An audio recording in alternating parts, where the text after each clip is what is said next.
ఈరోజు జిల్లా వ్యాప్తంగా ఒక బీసీ రౌండ్ టేబుల్ సమావేశం పెట్టడం జరిగింది. అందులో అన్ని రాజకీయ పక్షాలు కూడా రావడం జరిగింది. మరి ఈ రాజకీయ పక్షాల్లో వాళ్ళు చెప్పదలుచుకున్నది ఏంటంటే, ఒక పార్టీ సిపిఐ పార్టీ నుంచి లేచి వాళ్ళ మతాల గురించి అటు నరేంద్ర మోడీ గారి దగ్గర నుంచి ఇక్కడ కింద దాకా విమర్శించడం అది కరెక్ట్ కాదు. ఇలా బీసీలకి ఏం జరుగుతుంది అన్యాయము, ఆ బీసీలని మనం ఏ విధంగా మనం డెవలప్ చేసుకోవాలనే దాని మీద మాట్లాడకుండా నరేంద్ర మోడీ గారి దగ్గర నుంచి మతాల గారి నుంచి దేవుళ్ళ దగ్గర నుంచి విమర్శించారు ఒక ఆయన. మళ్ళా వైసీపీ తరఫు నుంచి ఒక ఎంపీ గారు వచ్చి వారు చెప్పేది ఏంటి, గతంలో వారి పీరియడ్లోనే నెల్లూరు జిల్లాలో నెల్లూరు టౌన్ లో నడిబొడ్డులో బీసీ భవన్ కి శంకుస్థాపన చేస్తే అది ఆ రోజు నుంచి ఈ రోజు వరకు నోచుకోకుండా అంటే శిథిలం అయిపోయింది.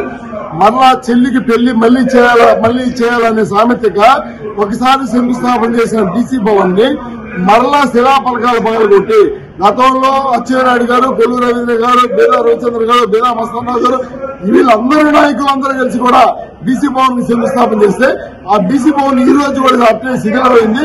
దానికి మరలా వైసీపీ నాయకులు వాళ్ళ గవర్నమెంట్ వచ్చిన తర్వాత మరలా దాన్ని పగలగొట్టి శంకుస్థాపన చేశారు. ఇప్పటికి 4 సంవత్సరాలు అయింది, 10 నెలలు అయితే ఇప్పటికి అది గతి లేకుండా శిథిలం అయిపోయింది. ఇంకొక ఆయన బీజేపీ నుంచి వెళ్ళేసి మీరు ఇప్పుడు చెప్పాలా తెలుగుదేశం గురించి, తెలుగుదేశం అంటున్నారు. మేము చెప్తున్నాం, వైసీపీ పాలన ముందర తెలుగుదేశం పాలనలో 34% ఉన్న రిజర్వేషన్ ని 24% విధించి దాదాపులో 1680 పోస్టులు సర్వనాశనం చేసిన దుర్మార్గుడు ఎవరైనా ఉంటే జగన్మోహన్ రెడ్డి మేము తెలియజేస్తున్నాం. రాబోయే రోజుల్లో బీసీల కోసం పోరాటం చేస్తాం, బీసీ ఉన్నతి కోసం మేము పనిచేస్తామని తెలుగుదేశం సిద్ధంగా ఉందని మేము తెలియజేస్తున్నాం. కృష్ణరావు గారు వారు తెలుగుదేశం పార్టీలోనే రాజకీయ పునాదులు ఏర్పరచుకుని ఎమ్మెల్యేగా పోటీ చేసి ఓడిపోయి మరలా ఎమ్మెల్యేగా పోటీ చేసి గెలిచి మరలా అతన్ని మన అమరావతి డెవలప్మెంట్ చైర్మన్ గా ఇచ్చి మరలా ఎంపీ సీట్ ఇచ్చి ఇన్ని పోస్టులు ఇస్తే ఇండైరెక్ట్ గా తెలుగుదేశాన్ని విమర్శిస్తున్నాడు. నేను చెప్పేది ఒకటి, చిన్న ఇంటిని ఎవరు మర్చిపోకూడదు. నేను బీజేపీలో ఉన్నా, బీజేపీలో 35 సంవత్సరాలు పనిచేసా. ఈ రోజు కూడా బీజేపీని విమర్శించట్లా. మనం ఏది సిద్ధాంతం ఉన్నామో, ఏ పార్టీ ఉన్నామో, ఏ ప్రజల కోసం మనం న్యాయం చేయాలనుకుంటున్నామో దాని గురించే మాట్లాడాలా. ఇక్కడ చెత్త అయినా అనిల్ కుమార్ యాదవ్ నసరాపేట పోతే బంగారు అయిపోద్దా? ఏం కాదు. ఇక్కడ వేస్ట్ అని చెప్పి ఇక్కడ ఓడిస్తారని చెప్పి నిక్కచ్చిగా తెలిసి ఆయన్ని బలిపశువులు చేస్తున్నారు ఆడ. మళ్ళీ ఈనాటి వచ్చిన ఎంపీ గారు చెప్తున్నారు ఒక బీసీకి నెల్లూరుకి ముస్లింకి ఇచ్చారని. బీసీకి ముస్లింకి లేదండి, బలి పశువు చేస్తారు చూడు. ఏదైనా ఉత్సవానికి ఒక అమ్మవారికి బలి పశువుని ఇవ్వాలి చూడు, ఆ విధంగా బలి పశువుని ఖలీల్ని చేశారు. కేవలం తన ఉనికిని కాపాడుకునేదని అనిలు ఈ విధంగా ప్రవర్తించాడు. అతను బలి పశువు అయ్యాడని చెప్పి మేము తెలియజేస్తున్నాం. ఏదైతే సామాజిక న్యాయం జరగాలి, బీసీల పక్షాన అన్ని పార్టీలు కూడా బీసీలో ఉన్నటువంటి అన్ని కులాలకి ప్రాధాన్యత కల్పించాలని చెప్పేసి ఏదైతే కుల సంఘాలు చాలా రోజుల నుంచి పోరాడుతున్నాయో దానికి అనుగుణంగా అన్ని పార్టీల మీద ఒత్తిడి తీసుకొచ్చి కులగణన జరగాలి, మా కులానికి సమన్యాయం జరగాలి, చట్టసభల్లో మా కుల సభ్యుడు కూడా ఉండాలని చెప్పేసి చాలా కులాలు ఈరోజు కుల సంఘాలు అన్ని పోరాడుతూ ఉన్నాయి. దాని ప్రక్రియగా ఏదైతే రానున్న సార్వత్రిక ఎన్నికల్లో అన్ని కులాలకి ప్రాధాన్యత ఇవ్వాలి. ఏదైతే ఒక పార్టీ బీసీల కోసం పుట్టామని ఇంకో పార్టీ కుటుంబ సభ్యులే బీసీ కుటుంబ సభ్యులని మాట్లాడుతున్నా ఏదైతే ప్రధాన పార్టీలు ఉన్నాయో ఈ పార్టీలు అన్ని కూడా బీసీలకి అత్యధిక సంఖ్యలో సీట్లు ఇవ్వాలని చెప్పేసి ఈ రోజు రౌండ్ టేబుల్ తీర్మానం చేసింది. తీర్మానంలో భాగంగా ఈ రోజు వైఎస్ఆర్ కాంగ్రెస్ పార్టీ తరఫున ఏదైతే పార్టీ పెద్దలు ఉన్నారో ఎంపీ రాజ్యసభ సభ్యులు బిఎంఆర్ గారు వచ్చారు. ఆయన వచ్చి మేము ఎమ్మెల్సీలు ఎక్కువ ఇచ్చాం, ఎంపీలు రాజ్యసభ ఎక్కువ ఇచ్చాం, రేపు ఎంపీలుగా పోటీ చేసే వాళ్ళు ఎక్కువ ఇస్తున్నాం, ఎమ్మెల్యేలు కూడా ఎక్కువ సంఖ్యలో బీసీలకు ఇస్తున్నాం అని చెప్పడం జరిగింది. అయితే దానికి అనుగుణంగా వాళ్ళకంటే ఒక సీట్ అయినా మేము ఎక్కువ సాధిస్తామని చెప్పి ఈరోజు తెలుగుదేశం పార్టీ దగ్గర నుంచి చంద్రబాబు యాదవ్ గారు లేకపోతే భూమి సురేంద్ర గారు ఎవరైతే వచ్చారో పిఎల్ రావు గారు వీళ్ళందరూ కూడా బీసీ నాయకులు చెప్పడం జరిగింది.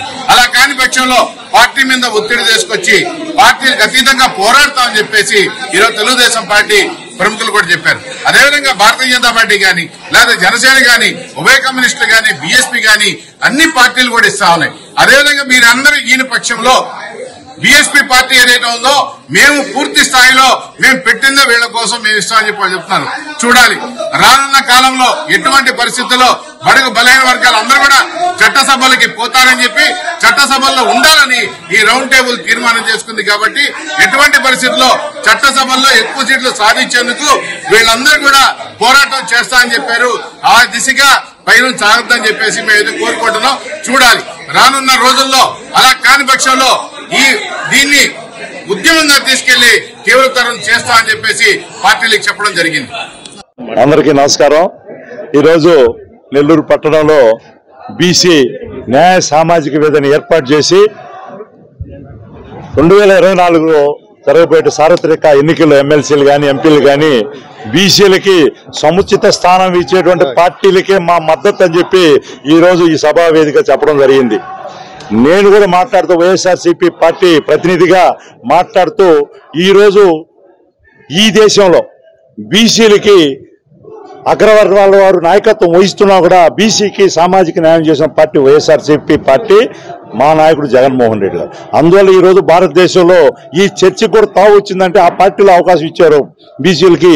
మీ పార్టీలో ఎందుకు నిలదీసేటువంటి అవకాశం వచ్చింది, దాన్ని కలగజేసింది వైఎస్ఆర్సీపీ పార్టీ అనేది నేను ధైర్యంగా చెప్తున్నాను.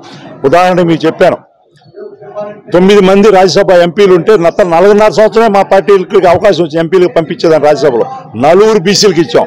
ఆ బీసీలో కూడా అట్టడుగు బీసీ మత్స్యకారులకి, ఇంకా కూడా కురుబులకి, యాదవులకి, ఇంతవరకు యాదవులకి ఈ స్వతంత్రం వచ్చిన తర్వాత ఈ ఉమ్మడి రాష్ట్రాల్లో రాజ్యసభ పంపించినటువంటి ఏ పార్టీ లేదు.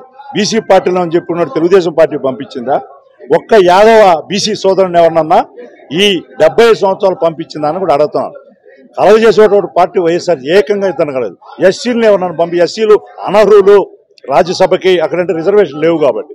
కానీ ఈరోజు బాబురావు గారిని, ఒక ఎస్సీ సోదరుణ్ణి నిన్ననే నామినేషన్ ఫైల్ చేశారు.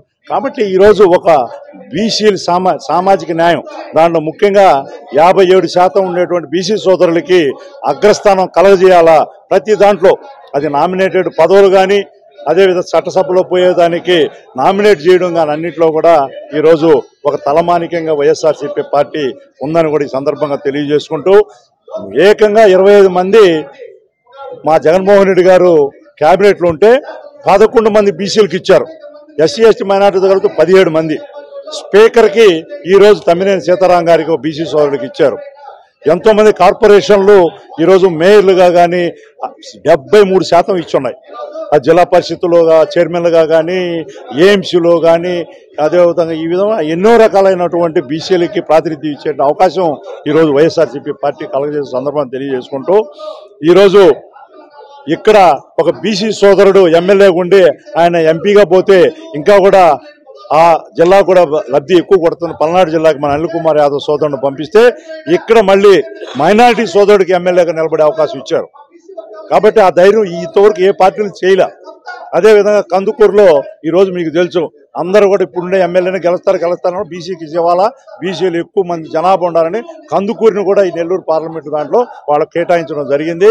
అదేవిధంగా ఏలూరు ఈ రోజు వరకు ఒక బీసీ, ఎంతో మంది బీసీ జనాభా 2,75,000 మంది బీసీ ఓటర్లు ఏలూరు పార్లమెంట్ నియోజకవర్గం ఇంతవరకు ఎవరికి ఇవ్వాల. కానీ ఈరోజు ఒక బీసీ సోదరుడికి కారుమూరి సునీల్ కుమార్ గారికి ఈరోజు నేను కూడా మొన్నటి ఆదివారం రోజు ప్రచారాన్ని కూడా పోయించాను. కాబట్టి ఈరోజు ఏకైక పార్టీ బీసీ అగ్రనాయకత్వంలో లేకపోయినా నా బీసీ అని చెప్పుకునేటువంటి ఒక దమ్మున్న నాయకుడిగా ఈరోజు బీసీలకి నేను నిలబెడతాను, నేను గెలిపిస్తానని చెప్పి ధైర్యంగా మనకు మనోధైర్యం ఇస్తున్నటువంటి వారిని మన భవిష్యత్తు కోసం మనం ఆయన మళ్ళీ ముఖ్యమంత్రిని చేయాల్సిన అవసరం ఉంది. కాబట్టి అప్పుడే మనకి ఈ సామాజిక న్యాయానికి ముందుకు తీసుకుపోయేటువంటి అవకాశం ఏర్పడుతుంది. కాబట్టి మనం ఈ బంగారు అవకాశాన్ని పోగొట్టుకోకూడదు. లేకపోతే ప్రతి పార్టీ రేపు ఏమంటుందంటే మీకు ఇన్ని సీట్లు ఇచ్చారు, వైఎస్ఆర్సీపీ పార్టీలో ఎంతమందిని గెలిపించుకున్నారు అని అంటారు. కాబట్టి అటువంటి మాటకి తావు లేకుండా ఎక్కడ మన బీసీ సోదరుడు చట్టసభలో పోయేదానికి అవకాశం ఉందో అక్కడ అన్ని దగ్గర మనం అందరం కూడా వాళ్ళ ప్రచారం చేయాలి. మీరు ఎలక్ట్రానిక్ మీడియా, ప్రింట్ మీడియాలో ఉండేదంతా కూడా నాకు తెలిసి ఎస్సీ ఎస్టీ మైనారిటీ బీసీ సోదరులే ఉంటారు. కాబట్టి మీ సహాయం కూడా చాలా అవసరం కూడా మీకు కూడా విజ్ఞప్తి చేసుకుంటూ, బీసీ భవనం విషయంలో ఈరోజు ఆంధ్ర రాష్ట్రం తలమానికంగా ఉండే విధంగా రాజమండ్రి టౌన్ లో ఒక జ్యోతిరావు పూలే బాబాసాహెబ్ అంబేద్కర్ అనే ఒక నినాదంతో ఈ రోజు 6 కోట్ల రూపాయలు ఇప్పుడు పనులు జరుగుతున్నాయి. నేను కూడా 50 లక్షల రూపాయలు ఎంపీ ల్యాడ్స్ నుంచి ఇచ్చాను. అదేవిధంగా విమానాశ్రయం ఎదురు గన్నవరంలో ఈ రోజు 2 ఎకరాల స్థలం కేటాయించి జగన్మోహన్ రెడ్డి గారు ఒక బీసీ భవన్ ని అక్కడ విజయవాడ నడిపొట్టు దగ్గర నిర్మిస్తా ఉన్నారు. నెల్లూరులో కూడా బీసీ భవనం అది ఆగిపోయింది. అప్పుడు తెలుగుదేశం పార్టీలో ఆ కార్యక్రమం చేపట్టడం జరిగింది. వాళ్ళు చేయాల్సింది చేయలేక ఈ రోజు మీరేం చేస్తారు? మీరేం చేశారు? మీ 2 మంత్రులు వచ్చారు, శంకుస్థాపన చేశారు. దాని తర్వాత 3 సంవత్సరాలు మీరందరూ కూడా అధికారంలో ఉండారు. మీరేం చేశారు? కాబట్టి ఈ రోజు ఒక ఆర్థిక పరిస్థితుల్లో అందువల్ల మేము వైఎస్ఆర్సీపీ పార్టీ తరఫున ఎంపీలు ఉన్నాం. మేము తలా 50 లక్షల రూపాయలు వేసుకుంటాం. ఒక 4 కోట్ల రూపాయలు సమీకరించి నేనే బాధ్యత తీసుకొని ఒక బీసీ సోదరుడుగా నెల్లూరులో బీసీ భవన్ తొందరగా పూర్తి చేస్తామని కూడా నేను ఈ సందర్భం మాటిస్తాను. 1 సంవత్సరం లోపల పూర్తి చేయిస్తా దాన్ని అందరి యొక్క సహాయ సహకారాలతో. ఎన్నికల కోటికి దానికి ఏముంది, ఎప్పుడో ప్రారంభించింది కదా అది. ఈ రోజు కొత్తగా ఏం కాదు కదా అది, పాతోటికి ఏం రాదు. కొత్తగా ఇచ్చేటువంటి శాంక్షన్లకు వస్తుంది ఎలక్షన్ కోడ్. కాబట్టి ఈరోజు వైఎస్ఆర్సీపీ పార్టీ చట్టసభల్లో ప్రైవేట్ బిల్లు బీసీలకి చట్టసభల్లో అవసరాలు వాళ్ళకి ఇవ్వాలా, సీట్లు కేటాయించాలి 50% అని చట్టాన్ని చేయమని డిమాండ్ చేస్తూ మేము బిల్లు ప్రవేశపెట్టాం. అదేవిధంగా మహిళా బిల్లు కూడా చాలా అన్యాయం. మహిళా బిల్లు 33% మేము స్వాగతిస్తున్నాం. కానీ ఆ 33% ఎవరు వస్తారు? కేవలం ఉన్నత వర్గాల మహిళలే పార్లమెంట్లో ఎంటర్ అవుతారు, ఎమ్మెల్యేలుగా ఎంటర్ అవుతారు. దానివల్ల దాంట్లో సబ్ రిజర్వేషన్ 33%లో మళ్ళీ బీసీలకు 50% ఇవ్వాలని మేము డిమాండ్ చేస్తాం. మహిళలకు ఇవ్వకూడదని మేము చెప్పలా, కానీ బీసీలు కూడా ఇవ్వాలని చెప్పి డిమాండ్ చేస్తా ఉన్నాం. అది మా పార్టీ తరఫున మేము పార్లమెంట్లో డిబేట్లో పాల్గొని డిమాండ్ కూడా చేసాం. ప్రధానమంత్రికి కూడా వినతి పత్రం కూడా ఇచ్చాం.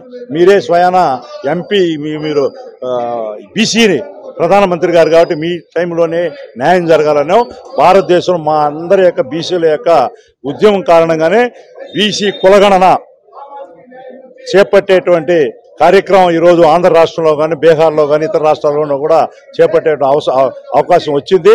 కాంగ్రెస్ పార్టీ కూడా చెప్పింది. ఇప్పుడు వేడి పుట్టింది. రాహుల్ గాంధీ మనం చెప్పాడు మేము రావడంతో బీసీ కులగణన చేపట్టి వాళ్ళకి న్యాయం చేస్తామని.